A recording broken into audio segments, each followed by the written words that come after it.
Olá, aqui quem fala é Michele Camargo, seja bem-vindo a mais um vídeo do nosso canal. E no vídeo de hoje a gente vai falar sobre cavitação em equipamentos e principalmente em bombas centrífugas. Mas antes disso, gostaria de te convidar a curtir esse vídeo, compartilhar esse vídeo e se inscrever no nosso canal. E se você quer aprender mais sobre bomba centrífuga, fica até o final que eu tenho um presente para você que eu vou revelar só no final desse vídeo. Bom, vamos aqui para a apresentação.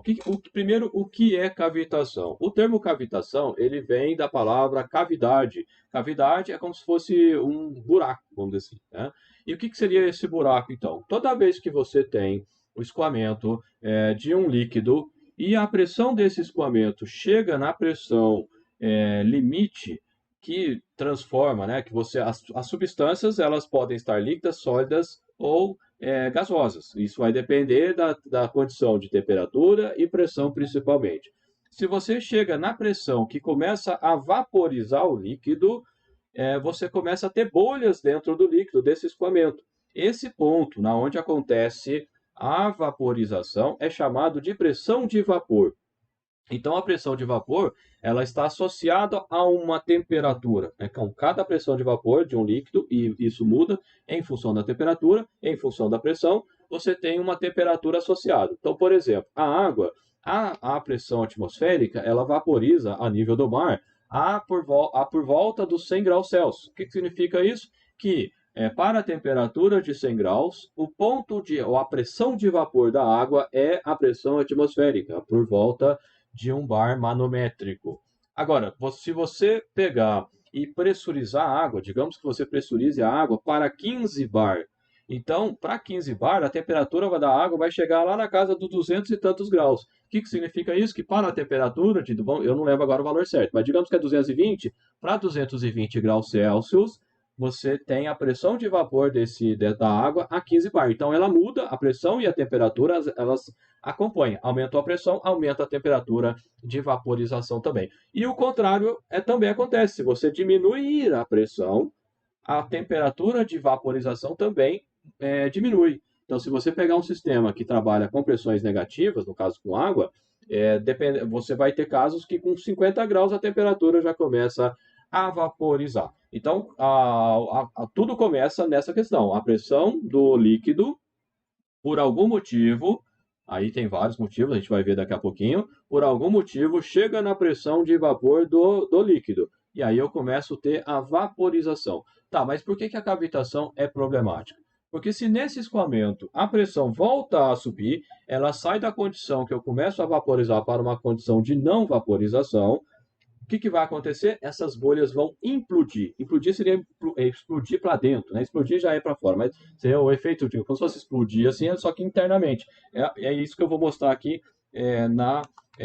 nessa animação. Então aqui eu tenho uma bolha de vapor e ela está implodindo agora. Veja, né, aqui que quando ela implode, ela gera essa onda de choque. E aqui que está o problema. Então vai começar de novo aqui, ó. Então a pressão aqui dá, né, volta a empurrar até que uma hora essa bolha implode e essa implosão aqui gera essa onda de choque. E essa onda de choque, ela é tão intensa e é tão crítica, né? Ela é tão grande, né, esse choque, que é capaz de remover material da superfície dos componentes. Então, se eu estou falando de bomba centrífuga, lá do rotor, da carcaça do rotor, se for bomba de engrenagem, a gente vai mostrar aqui também, vai danificar o dente da engrenagem. Se for válvula, vai danificar as válvulas, a válvula vai deixar de vedar direito, né? Então, isso é um problema bastante sério. E por que essa pressão diminui? Bom, a pressão diminui por pelo menos, eu conheço pelo menos três maneiras de isso acontecer. A primeira delas, que é o que acontece em qualquer instalação de bombeamento, e é muito crítico em bombas centrífugas também, o que acontece? Você tem ao longo do escoamento, a pressão ela vai diminuindo. Então, se a pressão no começo do escoamento é 2 bar, lá no final, por exemplo, vai estar 1 bar, vai estar meio bar, aí vai depender da condição, né? Dependendo do sistema seu de modo geral. Mas a pressão ela tende a diminuir ao longo do escoamento.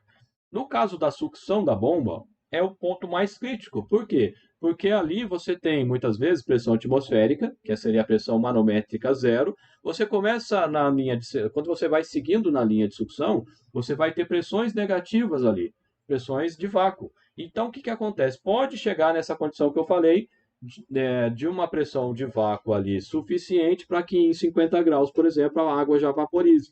Eu estou dando o exemplo da água, mas isso vale para qualquer tipo de líquido, né? Qualquer líquido tem pressão de vapor e você pode, né, atingir essa questão da pressão de vapor por conta disso. Então, na bomba é mais crítico, principalmente na instalação de sucção. Então, tem uns cálculos que a gente faz para evitar, que está relacionado com o NPSH, que vai ser um outro vídeo que a gente vai falar mais para frente. E aí a gente faz essa análise relacionada ao NPSH, mas eu vou deixar isso para outro vídeo. Uma segunda maneira que pode acontecer o fenômeno da cavitação é em função da expansão. Neste caso aqui, o que, que a gente tem, né?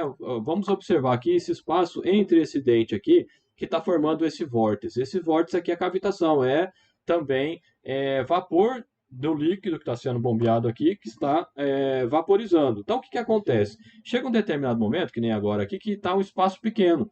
Com a movimentação da engrenagem, esse volume aqui aumenta. E com o aumento desse volume, a pressão cai, né? Isso é lá lá da lei da termodinâmica, lá a gente consegue mostrar isso. Então a pressão aqui cai. Como a pressão cai, ele chega na pressão de vapor, ele cria essas bolhas que a gente está vendo aqui. Mas quando, né, a pressão volta a subir, aí, quando ela abre totalmente, a pressão aumenta de novo e aí essas bolhas elas vão colapsar, elas vão implodir. E nessas implosões ela vai remover material dos dentes. Então, quando você olha os dentes, a gente observa, né, vários buraquinhos que é provocado pela cavitação do equipamento. Então é muito crítico essa questão aqui, né? Por que que isso é importante? Como a gente já comentou, isso é importante porque a cavitação vai remover material, né? Essa implosão ela é tão crítica que ela vai remover material da superfície e nessa remoção de material você perde rendimento. Olha aqui, né? Nesse rotor, tudo que está pretinho aqui, ó, tudo que você vê meio escurinho, são buracos provocados pela cavitação. E aqui é ainda mais crítico, se você observar aqui, ó, você tem, parece um triângulo aqui, né? Eu falo que esse é o rotor língua de cobra, né? Então, isso que eu estou pintando de vermelhinho aqui, nesse caso aqui, é material que foi removido. Então, o que, que acontece? Para fazer o bombeamento, você precisa ter uma pá empurrando, né? Então, no caso da bomba centrífuga, ele vai empurrando assim, né? Você tem a curvatura, então ele empurra desse jeito assim. Então, o que, que acontece? Se, né, digamos que a minha mão, que o normal ela toda fechada, de repente está assim, esse espaço que deixou de existir aqui de material, você não tem mais empurrando a água. Consequentemente, o rendimento da bomba vai cair com o tempo. Então, esse é o primeiro problema que a gente identifica em função da cavitação, ou seja, a bomba ela perde a sua eficácia em termos de bombeamento. O segundo problema que a gente pode associar a isso é que, voltando aqui para a apresentação, o que, que vai acontecer? Você vai ter aqui, aqui nessa foto aqui dá para ver bem isso, né? Esses buracos aqui, preto aqui é buraco mesmo, e você vai ter rugosidades diferentes. A rugosidade muda, ela fica, a superfície fica mais áspera. Se a superfície fica mais áspera, significa que você vai ter mais atrito. Mais atrito significa mais perdas de energia por conta do atrito que você vai ter ali entre o escoamento, entre o fluido e as paredes e a superfície aqui dos componentes, seja ele estacionário ou móvel, como o caso do rotor. Então você perde também rendimento por conta da aspereza, né, da rugosidade que acontece aqui no rotor por conta do efeito da cavitação. E por fim, né, a última imagem aqui, que a gente pode mostrar aqui, o que, que vai acontecer, né? Se a gente comparar aqui essa pá com essa, a gente nota que aqui tem mais material do que aqui. Então, o que, que acontece aqui? A gente tem o efeito do desbalanceamento. Então, à medida que a cavitação vai acontecendo, o rotor vai ficando cada vez mais desbalanceado. E um rotor desbalanceado, ele vai gerar vibração por desbalanceamento. E isso vai fazer a máquina tremer totalmente. Né? Totalmente a máquina vai ficar chacoalhando, como se diz. Né? Então, além da vibração provocada pelo impacto, né, da onda de choque, da implosão da bolha, você também tem um aumento de vibração do equipamento relacionado com o desbalanceamento. E no próximo vídeo que eu fizer sobre cavitação, eu vou mostrar a cavitação acontecendo para você identificar como identificar a cavitação. Isso vai ser o próximo vídeo que a gente vai fazer sobre esse tema aqui. E como eu comentei, né, se você quer saber sobre bomba centrífuga, quer aprender sobre bombas centrífugas, nós temos um curso bomba centrífuga chamado, né, Bomba Centrífuga, Concepção, Manutenção, Operação, aonde nós abordamos nesse curso toda a parte conceitual das bombas, os tipos de bombas centrífugas, os tipos de rotores, a forma construtiva, a parte de manutenção, como fazer a montagem de selo mecânico, teste de selo mecânico, a parte de operação, como partir o equipamento, como desligar o equipamento, verificações que você pode fazer no equipamento em função do seu funcionamento e por aí vai, né? Uma série de coisas relacionadas à bomba centrífuga. E para você que ficou comigo até o final, você consegue comprar esse curso com o cupom YouTube, aonde eu deixei na descrição do vídeo, eu deixei o link para o curso. Ao clicar nesse link, você vai ser direcionado lá para a nossa página do curso, e aonde você pode conferir todo o escopo, tudo que a gente vai abordar nesse curso lá. Você consegue confirmar. Se for tudo que, né, se for o que você gostaria de aprender, você clica no botão se inscrever.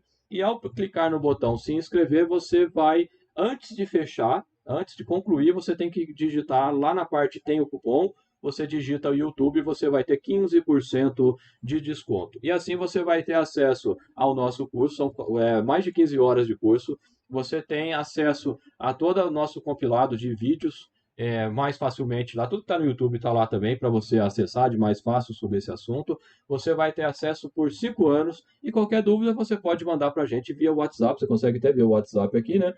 Mandar para a gente faz ou tira dúvidas via WhatsApp também, caso você tenha necessidade. Então, se você quer aprender, né, não perca a oportunidade de fazer esse curso Bomba Centrífuga, Concepção, Manutenção e Operação. Beleza, pessoal? Um abraço e a gente se vê no próximo vídeo.